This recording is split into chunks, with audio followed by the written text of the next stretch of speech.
A aula que estava há 15 dias atrás, eu ainda vou estar programando e passando as cronograma da quinta e sexta aula. Essa aula eu vou falar sobre a saúde mental do cuidador, foco do cuidador familiar, das pessoas com demência,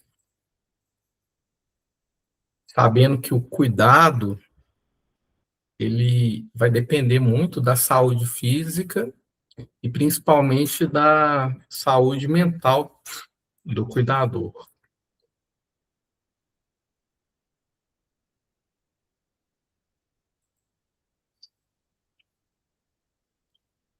E aqui tem uma reflexão, né? Quem cuida também adoece.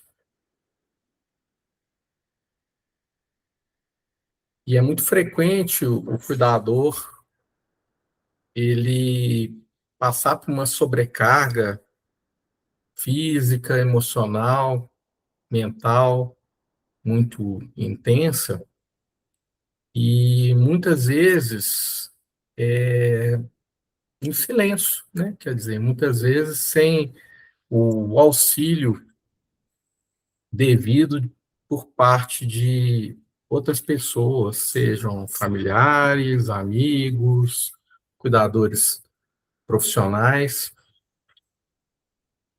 E esse silêncio ele tem que ser quebrado. É importante existir alguma forma de expressão por parte dos familiares, por parte do cuidador principal. E o que é comum de se observar no cuidador? Um prejuízo do sono, então sono alterado.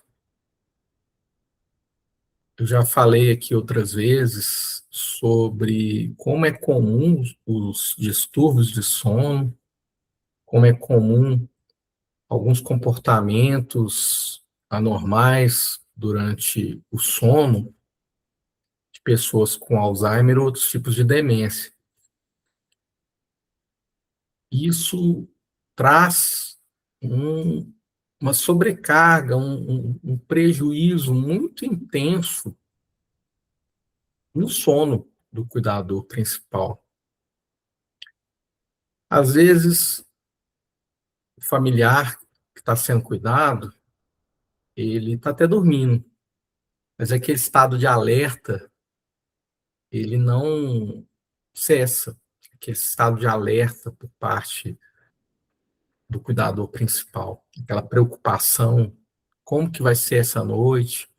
Será que meu marido, minha esposa, meu pai, minha mãe vão passar bem durante a noite? Será que não vai acontecer nada com eles? E esse estado de alerta, ele impacta na qualidade do sono. Um outro ponto que ocorre com muita frequência, e isso vai trazer um desgaste em vários sentidos, é a solidão. A jornada do cuidado de uma pessoa com demência é uma jornada longa e, às vezes, as pessoas vão, quando eu falo pessoas, principalmente familiares, vão abandonando aos poucos. E isso faz com que a pessoa que cuida, a principal cuidadora ou cuidador, fique cada vez mais sozinha, mais isolada.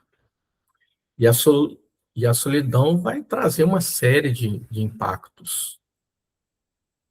O cérebro, ele precisa de socialização. O cérebro precisa de comunicação. Então, é importante a gente estar inserido no meio social. É importante nós conversarmos, é muito importante nós ouvirmos. E esse isolamento, ele traz um mal-estar um mal muito grande para o cérebro, para o corpo, para a mente. É algo que deve ser tentado, é algo que o cuidador precisa buscar evitar essa solidão, esse isolamento. Outro sentimento comum é a ansiedade. E essa ansiedade, ela se ancora principalmente naquela preocupação excessiva com o bem-estar do paciente. A ansiedade é um sentimento importante. Todos nós precisamos ter um certo grau de ansiedade. O grande problema é quando essa ansiedade ela ocorre num período longo. Ela é muito frequente e quando ela traz um prejuízo na vida da pessoa. A ansiedade associada com crises de pânico, isso é algo que nós precisamos ficar bem alertas. E junto com a ansiedade pode vir outros sentimentos. Depressão, tristeza, medo. Da mesma forma que a ansiedade, são sentimentos normais. Nós vamos sentir, em algum momento, algum desses sentimentos. O problema é quando isso fica muito frequente, muito comum. É fundamental termos uma autoanálise, é fundamental conhecermos o nosso corpo, é importante conhecermos a nossa mente, é importante nos conhecermos até para entender se algo de errado está acontecendo. Nada melhor do que nós para nos comparar com nós mesmos, né? Então, é importante ter essa capacidade, esse conhecimento. Um outro sentimento comum e que ele precisa ser abolido é o sentimento de culpa. É muito frequente pessoas que cuidam de alguém, que passa por um processo como uma doença neurodegenerativa, como o Alzheimer, como uma demência frontotemporal, uma demência vascular, ter um sentimento de culpa em relação ao que eu poderia ter feito para que meu pai não estivesse nessa situação, o que eu poderia ter feito, o que eu poderia ter agido para minha mãe não estar nessa situação. Será que eu estou fazendo é suficiente? Será que eu não deveria fazer mais e melhor?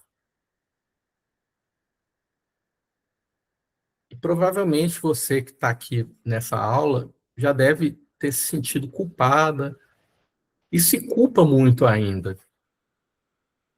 Mas só o fato de você estar aqui presente, só o fato de você estar me escutando, só o fato de você buscar conhecimento mostra que você não deve se culpar. Mostra que você está tentando fazer seu melhor e às vezes até mais do que deveria. Então, não se culpe, não se culpe.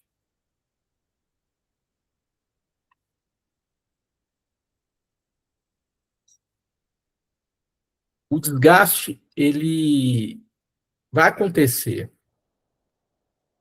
O desgaste é inevitável. E ele não é uma fraqueza. Você é um ser humano, você tem as suas limitações como pessoa, suas demandas, suas necessidades. E o desgaste, ele nada mais é de uma consequência também dessa dedicação tão amorosa, essa dedicação tão profunda que acredito que vocês tenham com seus familiares. E por que que ocorre esse desgaste? Por que que tem todo esse impacto emocional? Ele se baseia em alguns pilares em relação à jornada da pessoa com a demência.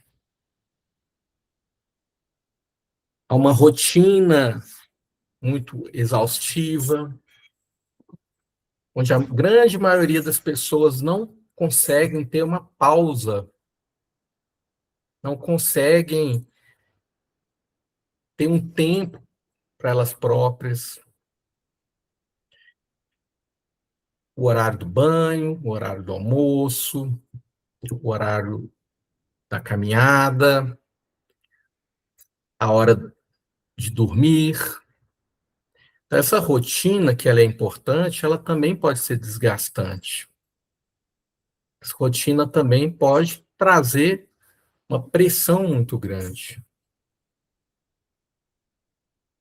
Por isso que eu sempre falo que o cuidador, ele precisa, de alguma forma, encontrar uma rede de apoio.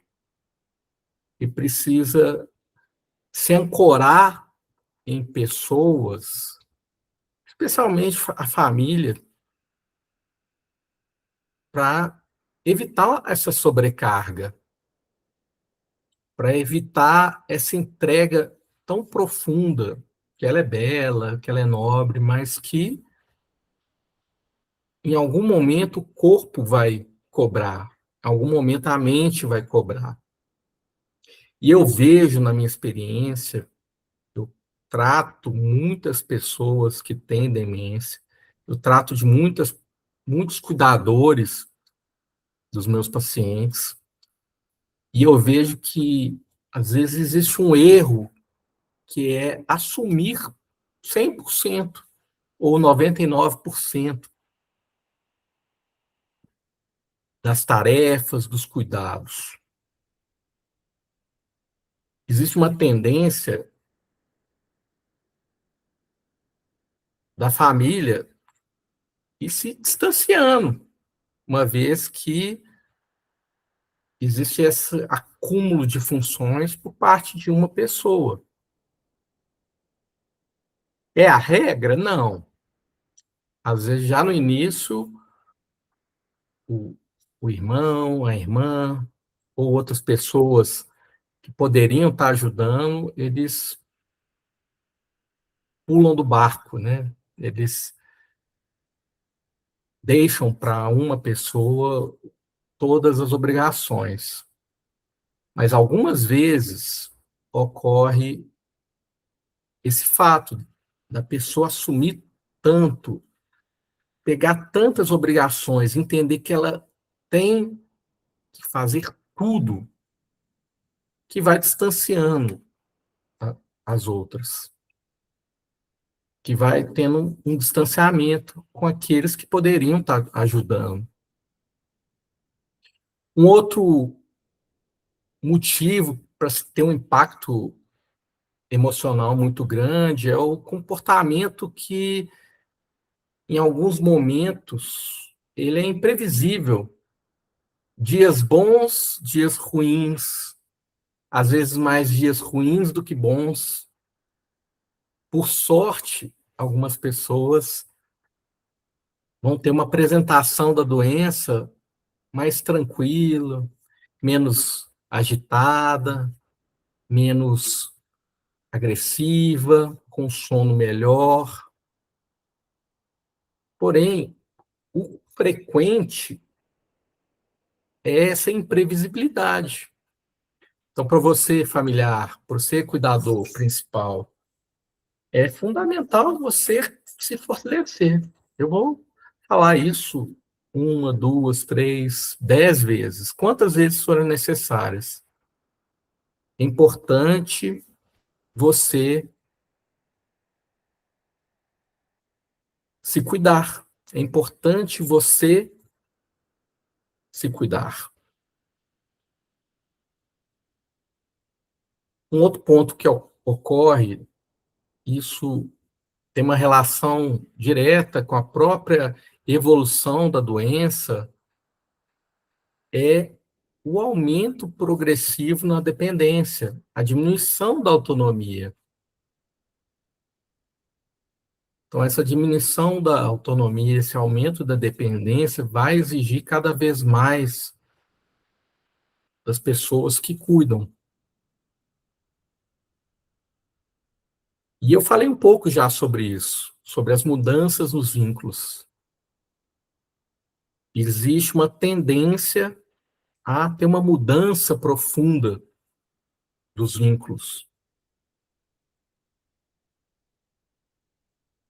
A dica que eu sempre faço quando eu dou um diagnóstico de uma demência, se aproxime dos seus irmãos, se aproxime das pessoas que podem ajudar na jornada de cuidado. Tente ter uma comunicação assertiva, uma comunicação leve, tranquila, para trazer para perto todos aqueles que podem ajudar. Eu sei que vão ter alguns que não vão ajudar de forma nenhuma. Eu sei que vão ter alguns que, mesmo você tendo essa comunicação assertiva, essa comunicação não agressiva, não violenta, vão se distanciar. Mas se um, dois membros estiverem próximos, vai ser bem mais fácil o cuidado, vai ser bem mais fácil preservar a sua saúde física, mental.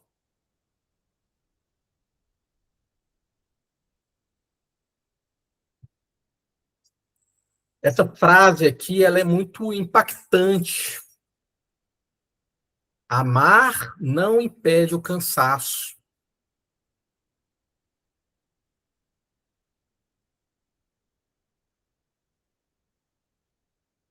O amor, ele é muito importante, ele é fundamental. Se amar incondicionalmente quem você está cuidando é muito importante. Você retribuir aquele amor que você recebeu ao longo da vida é muito importante.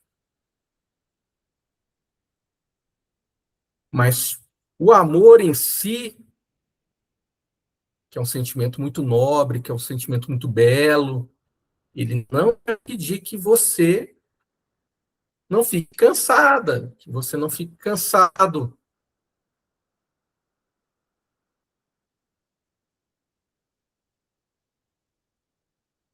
Cuidar, aquela entrega intensa, aquela entrega integral, 24 horas por dia, não vai eliminar o sofrimento.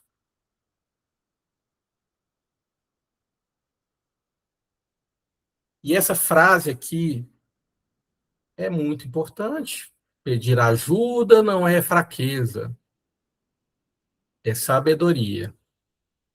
Então saiba pedir ajuda. Saiba dos seus limites. Não ache que só você é capaz de cuidar do seu familiar.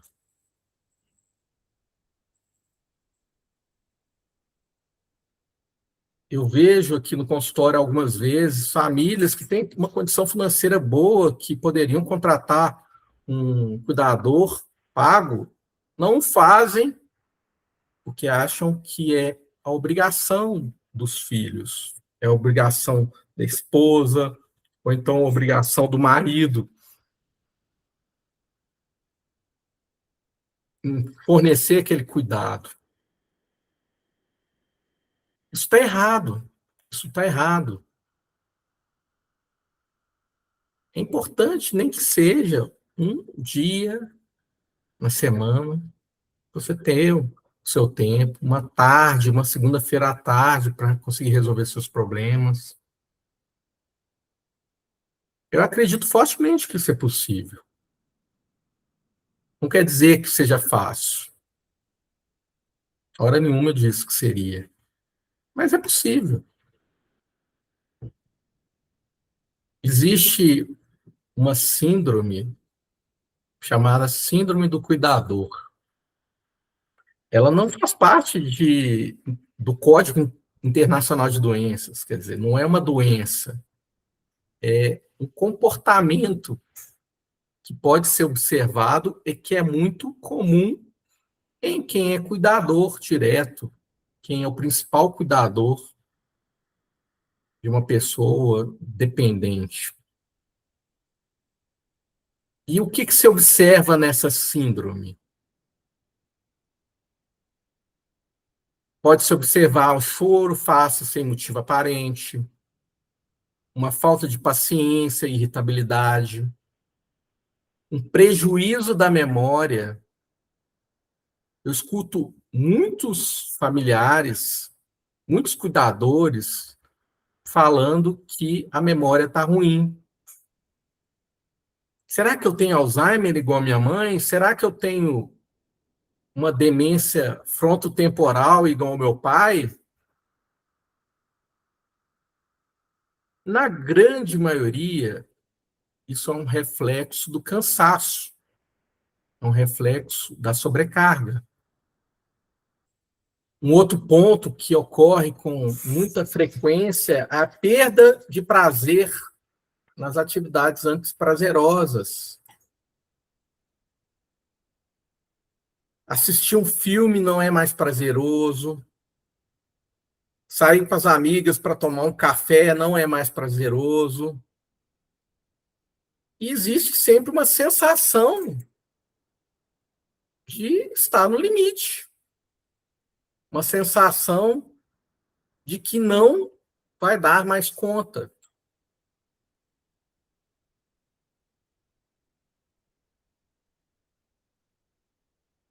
É muito importante para o cuidador evitar esse estágio, que esse é o estágio, vamos dizer assim, mais grave da fase, né, da jornada do cuidado.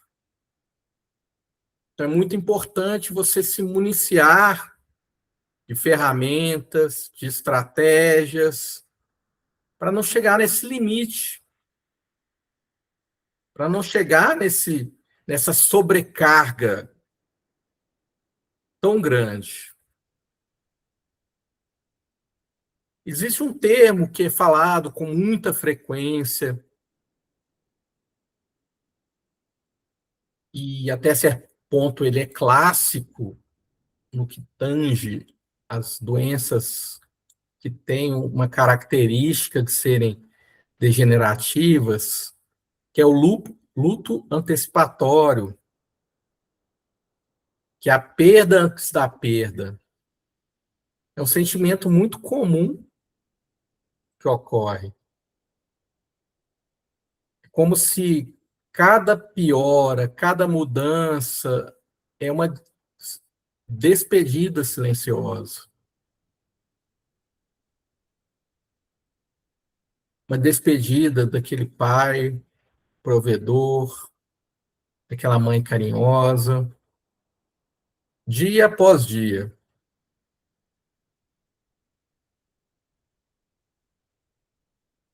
E isso vai acontecer pela mudança de personalidade, pela perda da memória, onde fatos vão sendo apagados da mente até o ponto de se apagar. Quem se trata aquela ou aquele que está cuidando, mas lembra do filho, da filha, do esposo, da esposa.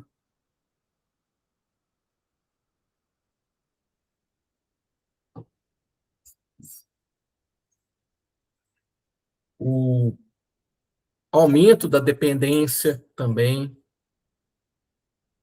vai trazer esse sentimento de perda, que culmina com aquela sensação de despedida contínua.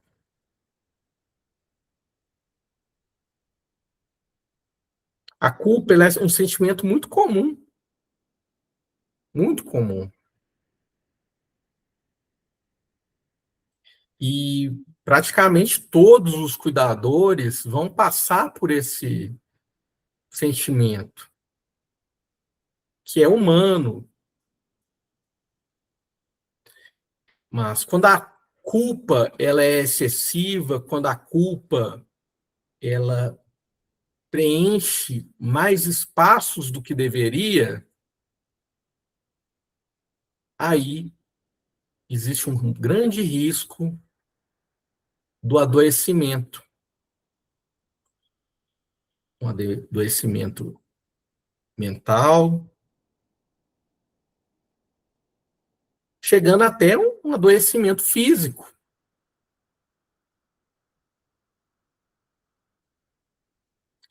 E as frases que eu ouço com muita frequência é: não estou fazendo o suficiente por ele, perdi a paciência de novo, sou uma pessoa horrível, eu não deveria estar sentindo isso. Há 2 semanas atrás eu escutei da esposa de um paciente meu que tem Alzheimer falar: meu marido era uma pessoa tão boa para mim, sempre foi um pai excelente, um esposo excelente, e às vezes eu me deparo com uma impaciência muito grande, com uma irritabilidade muito grande. E eu fico muito triste com isso, doutor. E é compreensível esse sentimento. Mas o que eu disse para essa senhora? Que ela era humana e que esse sentimento, esses pensamentos não falavam 100% sobre ela. Na verdade, era só um fragmento do cuidado, da atenção, do carinho. Pode acontecer. Estou cansado demais. Será que não me importo? Nossa, eu não sei porque eu estou exausta. Estou muito cansada, meu sono está péssimo, meu corpo está doendo todo. Será que isso está acontecendo porque eu não me importo? Não, não é isso. É porque seu corpo está pedindo ajuda, sua mente está pedindo ajuda. E quando ocorre essa culpa excessiva, é importante procurar ajuda. É importante, em alguns casos, procurar até ajuda médica, para entender se aquilo ali não pode ser um contexto também de uma depressão, de um transtorno de ansiedade. Em alguns momentos, até tomar uma medicação. Mas também pode ser resolvido através de uma terapia, pode ser resolvido através de uma atividade física, ou até mesmo umas férias. E quando que o cuidador, enquanto que você está nessa jornada, e quando você deve procurar ajuda? Existem alguns sinais de alerta. para a necessidade de busca de ajuda. E quais são esses sinais? Ansiedade intensa, aquela ansiedade que ocorre na maior parte dos dias, aquela ansiedade que pode se manifestar com crises de pânico, um sono de má qualidade, um sono ruim, uma dificuldade de iniciar o sono, uma dificuldade em manter o sono, um despertar precoce, uma falta de energia, um desânimo profundo também é algo que deve ser analisado, deve ser investigado por parte de um profissional. E lembrando, gente, que às vezes esse desânimo, essa falta de energia, pode ser até causado por uma deficiência de uma vitamina, por um distúrbio de tireoide, pode estar relacionado com alguma doença, pode estar relacionado com algum tipo de patologia. O autocuidado é importante, buscar ajuda é importante. Se por acaso você está se sentindo irritado na maior parte do tempo e às vezes até passando pensamentos que você não gostaria de que estivesse acessando sua mente, procura ajuda. Procura ajuda. Tristeza intensa, choro frequente, falta de interesse em atividades antes prazerosas, falta de energia. Tudo isso são sinais de alerta. É um sinal amarelo, sinal de alerta, indicando que você precisa de ajuda, que você precisa de encontrar uma pessoa para te direcionar, uma pessoa que possa estar te auxiliando nesse momento delicado da vida. Eu falei já sobre alguns pontos que estão aqui presentes nesses slides, mas é tão importante que vale a pena repetir novamente. Quais são estratégias que vão permitir que você tenha uma melhor proteção emocional? Quais estratégias que vão fazer com que você tenha mais ferramentas para manter sua saúde mental forte, dividir tarefas, fazer tudo sozinho é muito difícil, é muito desgastante. Então, é importante tentar fazer pausas curtas, pausas para respirar, né? Você tem o que tempo, 10 minutos para ir num jardim, na varanda de casa e respirar. Um tempo para você. Dentro de dividir tarefas, aceitar a ajuda, ter os seus momentos. Eu vejo isso é um movimento natural que ocorre, é as pessoas deixarem de fazer uma atividade física, deixar de frequentar uma reunião de amigos, amigas, ou festas, porque acham que tem o dever, que tem a obrigação de estar ali 100% do tempo, 24 horas por dia. E isso é errado, não deve acontecer. Então, é importante ter os momentos próprios.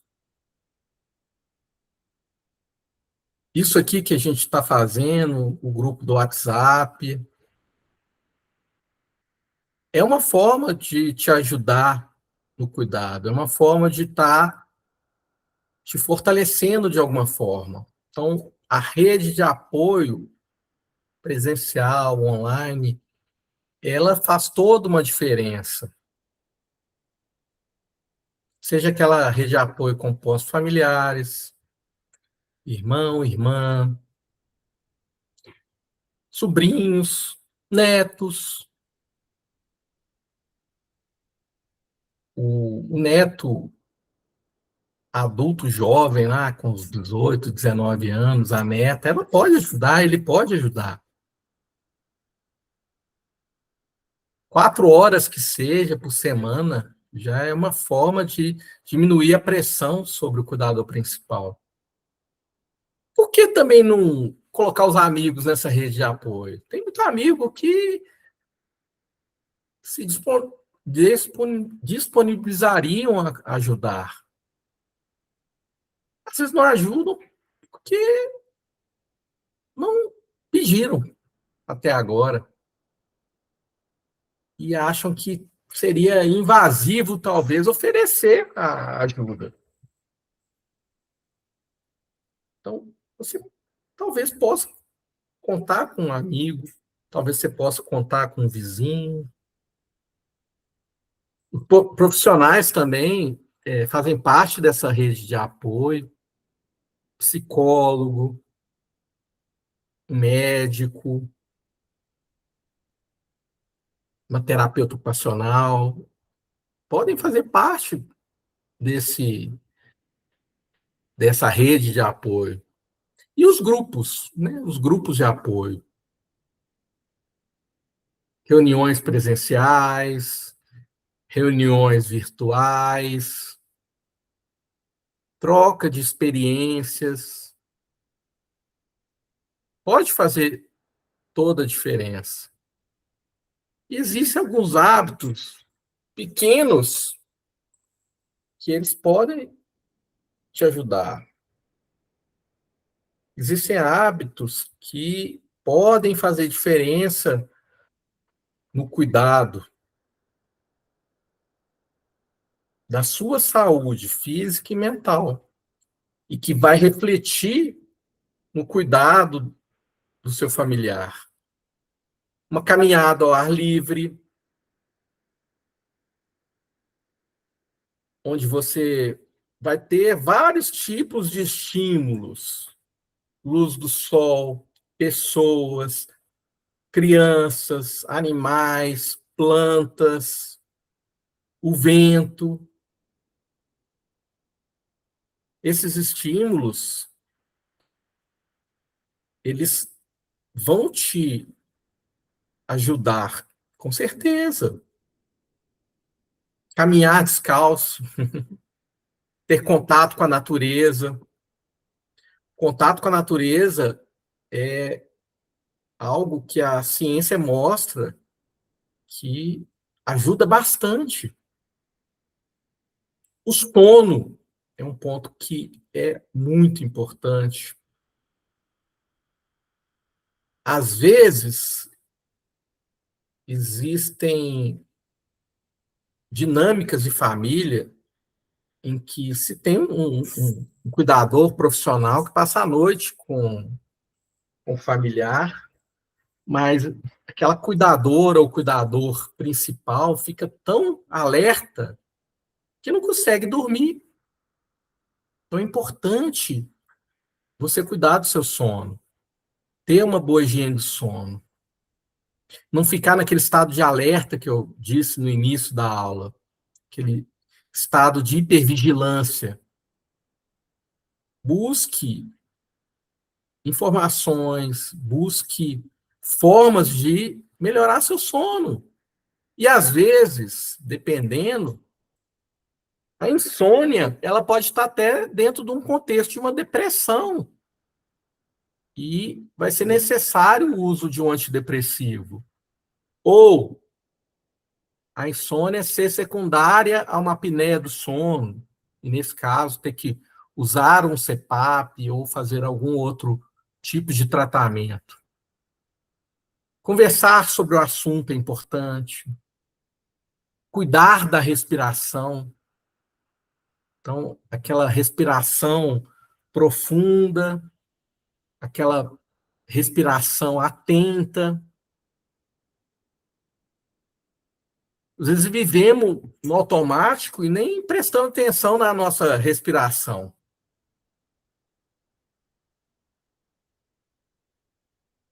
E